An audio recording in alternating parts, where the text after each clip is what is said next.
Hey everybody, it is Mark Dolfini. Welcome to the Landlord Coach Daily-ish show. Today we're going to be talking about the rent collection cycle. And of course, I've always got your most ridiculous item of the day. Let's go ahead, drop the needle, and get this thing started. 5, 4, 3, 2, 1, 0, ignition, liftoff.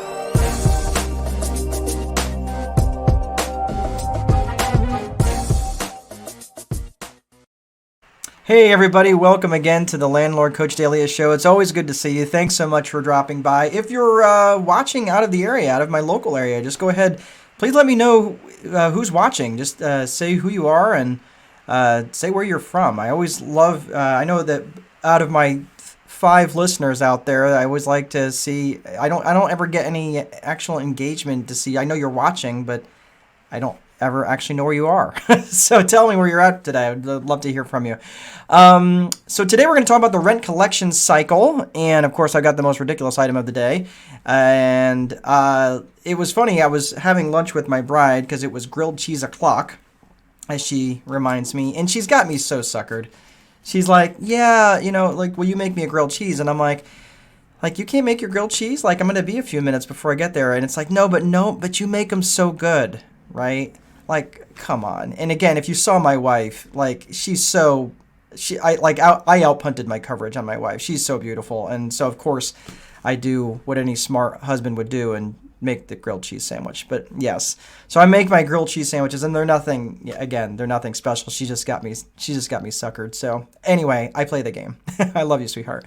So it was funny. We were talking over lunch about just a couple different things. We're talking about stuff with the boys and with our sons, and we were just talking about different things around the house, different things that we wanted to do. And it was funny that she brought up, and she's like, look, and she's like, realize it or not, we're not checklist people. And when she said that, I know what she meant, because we've tried multiple times, whether they were very young to now they're one's a teenager and one's on the edge of being a teenager, to instill like, hey, we're going to do these checklist items. We got these Sunday items that we want to do. It's, cleaning the cat box and, cleaning the bathrooms. And, my job is to, make sure the lawn's mowed and put salt in the softener, that sort of thing, which she tells me how brassy her hair gets if there's no salt in the water softener.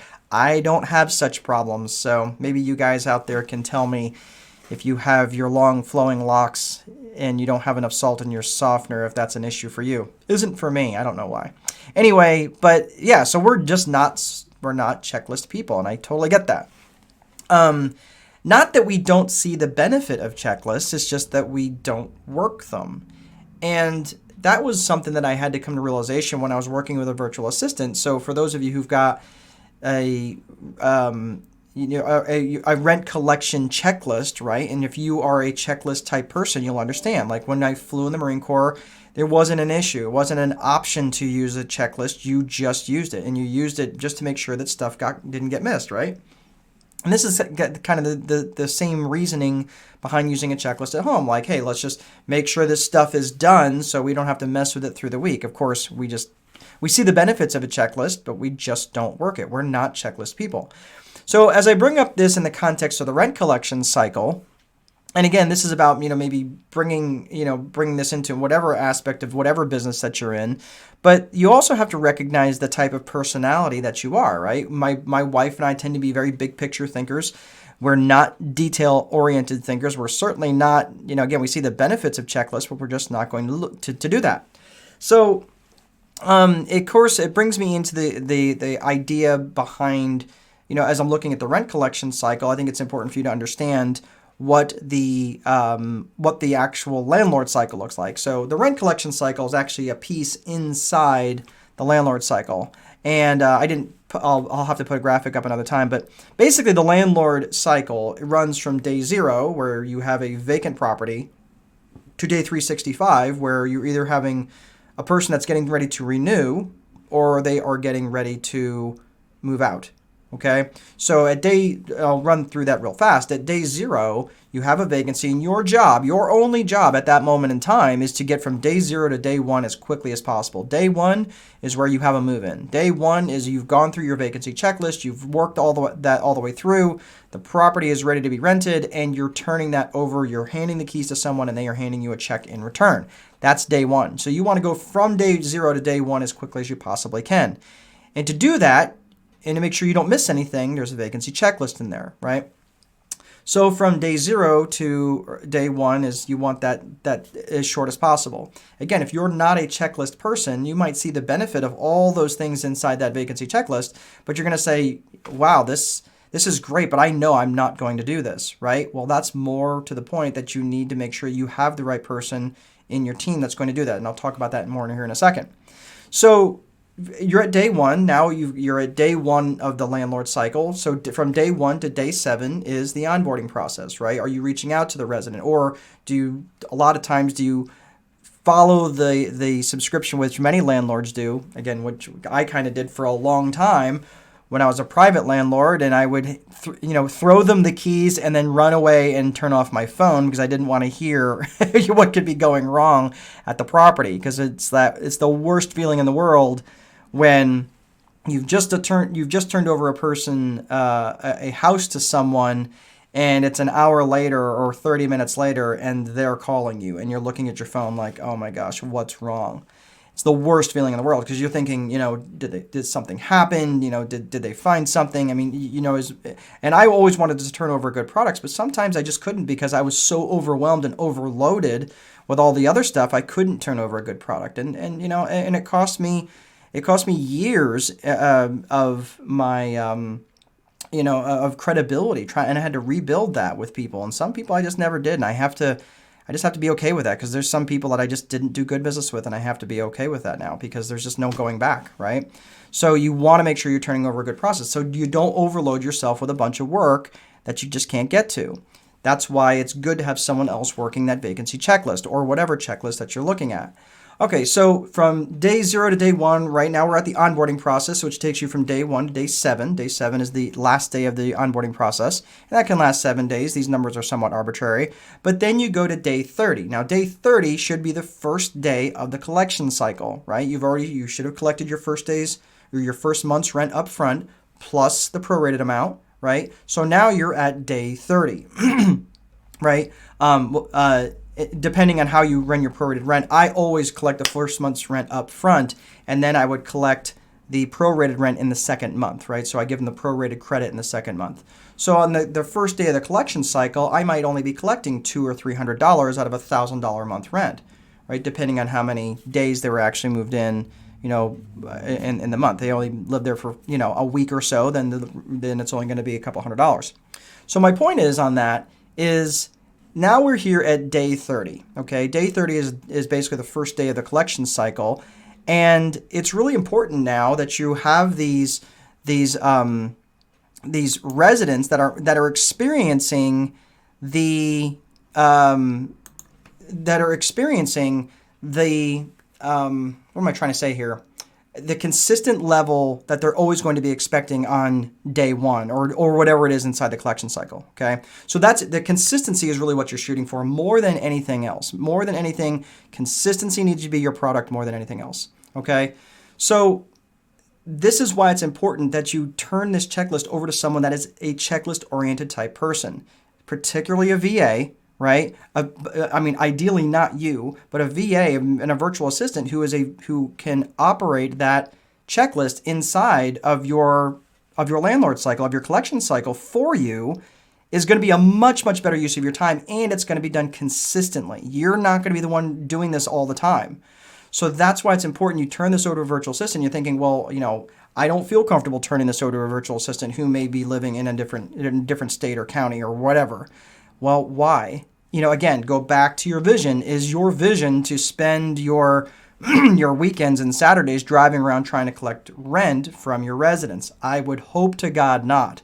So it's really, really important that you be intentional about how you want to be spending your time in this real estate business. And if you are intentional about this, then you're not going to be doing that, and you're going to be turning that checklist over to someone else that will work that for you.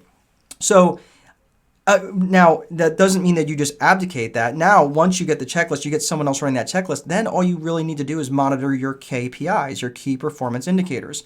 How much do you have to watch your, or how much, what am I trying to say here? What are the KPIs that you're wanting your virtual assistant to report to you? Like maybe how many people paid on day 1, right? Versus then they check back in after day 5 and say how many delinquencies do we have? What percentage of delinquencies do we have? And on and on and on.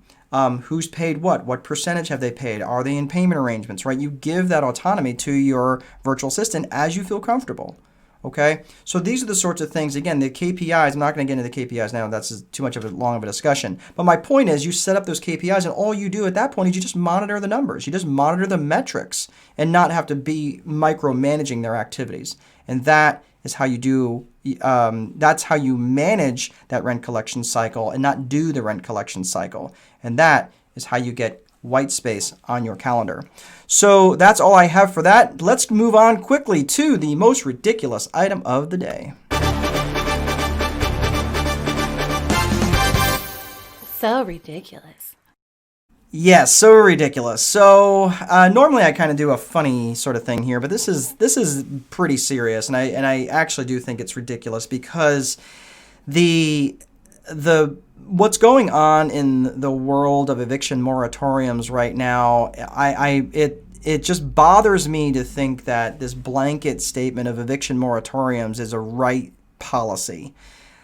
I get it that it is very popular politics to have an eviction moratorium in place. I totally get that. The CDC has done it based on what that's coming down from the federal, from the feds. The governor of Washington has recently followed suit. Now the governor there has issued a statewide moratorium on evictions through the end of the year. Here's the thing, and I know I'm going to get hate mail for it, so just hear me out first before you start to sharpen your daggers. I don't question that people are hurting. There's no question in my mind that there's people out there that are legit hurting, that have lost their jobs. They've lost. I mean, they're looking at being hungry, like for real hungry, going without food sort of problem, right? I totally get that. The problem is that you're asking a private sector to disproportionately carry the burden of this pandemic on their backs without any sort of proof of loss that the residents are experiencing. Because again, there's no question that there's landlords out there and there's people out there, and I'm not going to even address what I'm calling the crazies. And if you think that I'm calling you crazy because you think landlording is not a real business, I can't even have a conversation with you because that's so beyond even reasonable. That's been going on for centuries. Like, this is not an American issue. This has been going on for literally centuries, where people have been renting property from one another. So I'm not even going to engage in that sort of conversation. What I'm talking about, though, is that where there's legit people that are harmed, is there's not this blanket moratorium basically gives the same ability and freedom to everybody, even though it says, oh, don't worry, you still have to pay your rent. It's kicking the can down the road.